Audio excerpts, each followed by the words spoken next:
మీ business ని develop చేసుకోవాలని అనుకుంటున్నారా?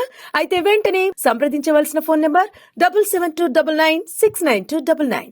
ఇబ్బంది కలిగిస్తున్నటువంటి విశాఖపట్నం స్టీల్ ప్లాంట్ తాలూకా సమస్య పరిష్కార మార్గం వైపు అడుగులు వేసేందుకు నిన్న cabinet committee of economic affairs లో ప్రధానమంత్రి గారి అధ్యక్షతన జరిగినటువంటి ఆ సమావేశంలో 11,440 కోట్ల రూపాయలు విశాఖపట్నం స్టీల్ ప్లాంట్ కి రిలీజ్ చేయడం జరిగిందని ఆనందంగా తెలియజేసుకుంటున్నాను. విశాఖ ఉక్కు ఆంధ్రుల హక్కు అనే నినాదాన్ని కేంద్ర ప్రభుత్వం అలాగే ముఖ్యంగా ప్రధానమంత్రి నరేంద్ర మోదీ గారు కాపాడినందుకు, గౌరవించినందుకు ఆంధ్రప్రదేశ్ రాష్ట్ర ప్రజల తరపున 5 కోట్ల మంది జనాభా తరపున హృదయపూర్వకమైనటువంటి ధన్యవాదాలు ప్రధానమంత్రి గారికి సందర్భంగా తెలియజేసుకుంటున్నాం. ఇందులో ముఖ్యంగా ఈ 11,440 కోట్ల రూపాయలు సుమారు 10,300 కోట్ల రూపాయలు డైరెక్ట్ ఈక్విటీ కింద, అలాగే 1,140 కోట్ల రూపాయలు 7% అందులో non cumulative preference share capital కింద కన్వర్ట్ చేసే విధంగా ఈ యొక్క సహాయ సహకారాలు చేయడం జరుగుతుంది. ఎంతో కాలంగా ఈ యొక్క సమస్య జటిలంగా ఉంది, ఏమవుతుందో తెలియదు, ఒక అయోమయ పరిస్థితిలో ఉన్నటువంటి విశాఖపట్నం స్టీల్ ప్లాంట్ కి రాష్ట్ర ప్రభుత్వం, కేంద్ర ప్రభుత్వం ఇద్దరు కూడా ఒక హామీ ఇచ్చాం. ప్లాంట్ ని ఖచ్చితంగా నిలబెడతాం అని ఏదైతే మాట ఇచ్చామో ఆ మాటని ఈ రోజు నిలబెట్టుకున్నామని కూడా ఆంధ్ర రాష్ట్ర ప్రజలకి సందర్భంగా తెలియజేసుకుంటున్నాం. అయితే ఒక పక్కన దీనికి ప్రధాన కారణం ప్రధానమంత్రి నరేంద్ర మోదీ గారు అయితే, మరొక పక్కన ఇది ఇంతవరకు కూడా తీసుకొని రావడానికి గత 7 నెలలుగా ఆంధ్రప్రదేశ్ రాష్ట్ర ముఖ్యమంత్రి వర్యులు నారా చంద్రబాబు నాయుడు గారు కూడా ఎప్పటికప్పుడు ప్రధానమంత్రి గారిని కలిసినప్పుడు ఇదే ఒక ప్రధానమైన ఎజెండాగా దీన్ని ప్రస్తావిస్తూ దీనికి సంబంధించి న్యాయం చేయాలని ఎన్నో సందర్భాల్లో కోరడం కూడా జరిగింది. ఆ యొక్క రిక్వెస్ట్ ని అంగీకరిస్తూ కేంద్ర ప్రభుత్వం యొక్క నిర్ణయం కూడా తీసుకుంది.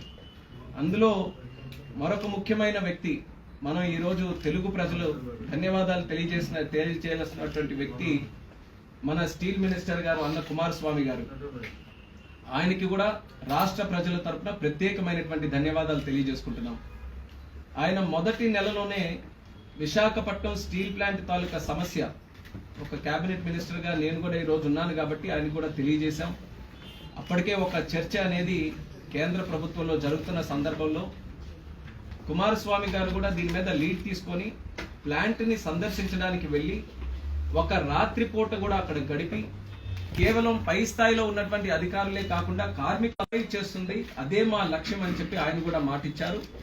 ఆ మాటని నిలబెట్టుకోవడానికి స్టీల్ మినిస్టర్ గా ఆయనకి ఎన్ని రకాలైనటువంటి ఒడిదొడుకులు వచ్చినా సరే కమిట్మెంట్ తో, ప్లాంట్ మీద శ్రద్ధతో ఈరోజు ఆయన కూడా ఎంతో సహకారం మినిస్టర్ గా ఈరోజు రాష్ట్ర ప్రజలకి, ముఖ్యంగా స్టీల్ ప్లాంట్ కి ఆయన సహకరించడం జరిగింది కాబట్టి ఆయన కూడా ధన్యవాదాలు తెలియజేసుకుంటున్నాం. ఈ యొక్క ప్యాకేజ్ ఏదైతే ఉందో 11,440 కోట్ల రూపాయలు, ఈ ప్యాకేజ్ అంతా కూడా ప్లాంట్ తాలూకా రా మెటీరియల్ ఇబ్బందులు ఏవైతే కొన్ని ఎదుర్కొని ఉన్నాయో, అలాగే 3 బ్లాస్ట్ ఫర్నేస్లు ఉన్నాయి. ఈ 3 బ్లాస్ట్ ఫర్నేస్లు కూడా మళ్ళీ రివైవ్ చేసి పూర్తి ప్రొడక్షన్ లో ప్లాంట్ ని ఆపరేట్ చేయడానికి ఒక లక్ష్యంగా పెట్టుకొని ఈ క్యాపిటల్ ఇన్ఫ్యూజన్ ని మనం తీసుకొని రావడం జరుగుతుంది. మీరు గమనిస్తే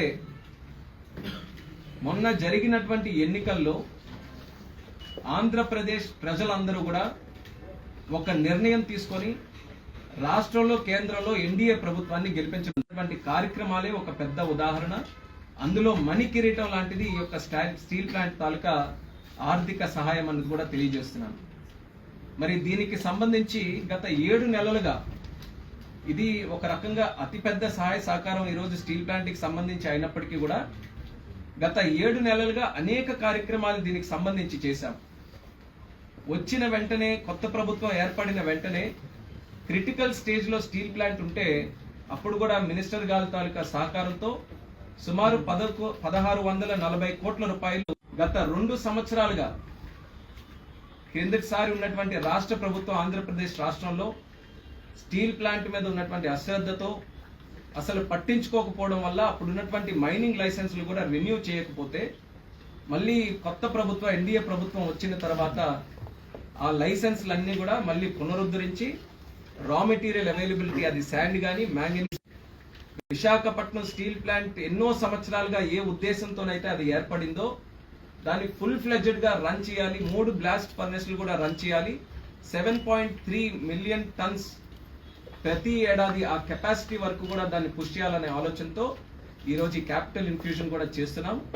ఖచ్చితంగా ఇది ఒక చరిత్రాత్మకమైనటువంటి నిర్ణయంగా విశాఖ స్టీల్ ప్లాంట్ చరిత్రలో నిలిచిపోతుందని కూడా ఈ సందర్భంగా తెలియజేస్తున్నాను. చరిత్ర ఒక్కసారి గుర్తు చేస్తే గతంలో కూడా steel plant, Vizag steel plant కి సంబంధించి కొన్ని సమస్యలు వచ్చాయి. అందులో సుమారు 99-2000 కాలంలో వాజ్పేయి గారు ప్రధానమంత్రిగా ఉన్నప్పుడు ఇదే రకమైనటువంటి సమస్య వస్తే అప్పుడు రాష్ట్రంలో ముఖ్యమంత్రిగా చంద్రబాబు నాయుడు గారు ఉన్నారు. అప్పుడు తెలుగుదేశం పార్టీ ఎన్డీఏ ప్రభుత్వంలో ప్రధాన పాత్ర పోషిస్తే ఆ తెలుగుదేశం పార్టీకి పార్లమెంటరీ నాయకుడుగా ఎర్రనాయుడు గారు ఉన్నప్పుడు ఒక ప్రత్యేక ₹1,00,00,000 డెట్ రీస్ట్రక్చరింగ్ అనేది ఆ రోజుల్లో చేయడం జరిగింది. దానివల్ల ఒక కొత్త ఊపిరి ఆ రోజు విశాఖ స్టీల్ ప్లాంట్కి వచ్చి దాని అభివృద్ధి కోసం ముందుకు నడిచే అవకాశం దక్కింది. మళ్ళీ అదే స్థాయిలో ఈ రోజు కూడా సమస్యలు ఉంటే మళ్ళీ ప్రధానమంత్రిగా ఎన్డీఏ ప్రభుత్వం ఉంది, ప్రధానమంత్రిగా ఈరోజు దేశం ప్రపంచమే గౌరవించి ఒక ఆదర్శంగా తీసుకునేటటువంటి నాయకుడు నరేంద్ర మోదీ గారు ప్రధానమంత్రిగా ఉన్నారు. అలాగే రాష్ట్రానికి మళ్ళీ ముఖ్యమంత్రిగా చంద్రబాబు నాయుడు గారు ఈరోజు వచ్చారు. అలాగే ఈరోజు ఆంధ్రప్రదేశ్ రాష్ట్రం నుంచి కేంద్రంలో ఒక స్థానంగా మళ్ళీ నాకు కూడా ఈరోజు అవకాశం దక్కడం, మరి ఇవన్నీ కూడా అన్ని అనుకూలంగా ఉండే సమయంలో ఇంత పెద్ద ప్యాకేజ్ మళ్ళీ విశాఖపట్నానికి రావడం అనేది నిజంగా నాకు కూడా ఎంతో ఆనందాన్ని, సంతోషాన్ని ఇచ్చే కార్యక్రమంగా ఈ సందర్భంగా తెలియజేసుకుంటున్నాను. గత 10 సంవత్సరాలుగా ప్లాంట్కి ఎప్పుడు ఏ సమస్యలైనా, రా మెటీరియల్ తాలూకా సమస్యలైనా ప్రతి ఒక్క విషయాన్ని అనేక సందర్భాల్లో దాని గురించి ప్రస్తావించి ప్లాంట్ని ఎట్టి పరిస్థితుల్లో ఆదుకోవాలి, కేంద్రానికి మన ఆంధ్రప్రదేశ్ రాష్ట్రంలో ఉన్నటువంటి ప్లాంట్కి ఉన్నటువంటి ఆ ప్రాముఖ్యతని తెలియజేయాలని ఎన్నో సందర్భాల్లో మాట్లాడాం. వాటన్నిటిని కూడా గుర్తు చేసుకుంటే ఈ రోజు అచీవ్ చేసినటువంటి కాబట్టి ఎన్ని రకాలుగా ఆయనకి ధన్యవాదాలు చెప్పినా తక్కువే అనేది సందర్భంగా తెలియజేస్తున్నాను. అయితే ఇందులో ముఖ్యంగా గమనించాల్సినటువంటిది, మొన్ననే విశాఖపట్నం కూడా ప్రత్యేకంగా ప్రధానమంత్రి అయిన తర్వాత అధికార కార్యక్రమం మొట్టమొదటిది మన ఉత్తరాంధ్ర ప్రాంతం విశాఖపట్నంలోనే ప్రధానమంత్రి గారు కూడా వచ్చారు. అప్పుడు 2 లక్షల కోట్లకు పైగా ఉన్నటువంటి పెట్టుబడులు మన చేయడం జరిగింది ప్రధానమంత్రి గారు.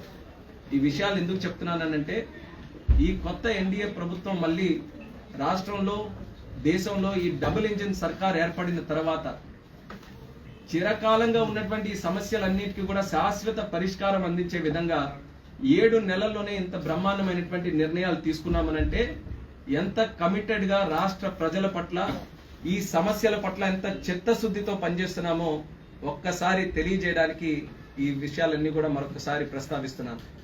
అయితే దీనితో పాటు అమరావతి ప్రాజెక్టు కానీ, పోలవరం ప్రాజెక్టు కానీ, ఇలా రాష్ట్రానికి సంబంధించినటువంటి ఇండస్ట్రియల్ ప్రాజెక్ట్స్ కానీ, నోడ్స్ కానీ, ఏ విషయానికి వచ్చినా సరే ఆంధ్రప్రదేశ్ రాష్ట్రానికి ప్రజల కోసం నిత్యం శ్రమించే నాయకుల్ని ఎన్నుకుంటే దాని ప్రభావం ఏ రకంగా ఉంటుందో అనేది ఈరోజు ప్రత్యక్షంగా ఆంధ్రప్రదేశ్ రాష్ట్రంలో కనిపిస్తుంది.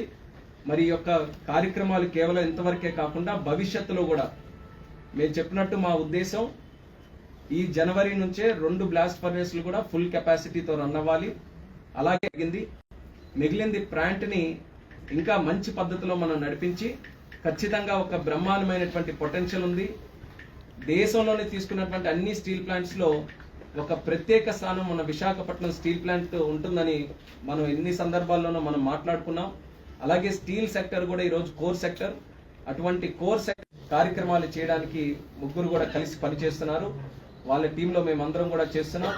అలాగే మన అన్న కుమారస్వామి గారు కూడా ప్రత్యేకమైనటువంటి దృష్టి, ఫోకస్ ఈ యొక్క వైజాగ్ స్టీల్ ప్లాంట్ మీద పెట్టి ఈ కార్యక్రమం ఎంతవరకు తీసుకొని రావడానికి తను వ్యక్తిగతంగా కూడా చాలా కృషి చేశారు.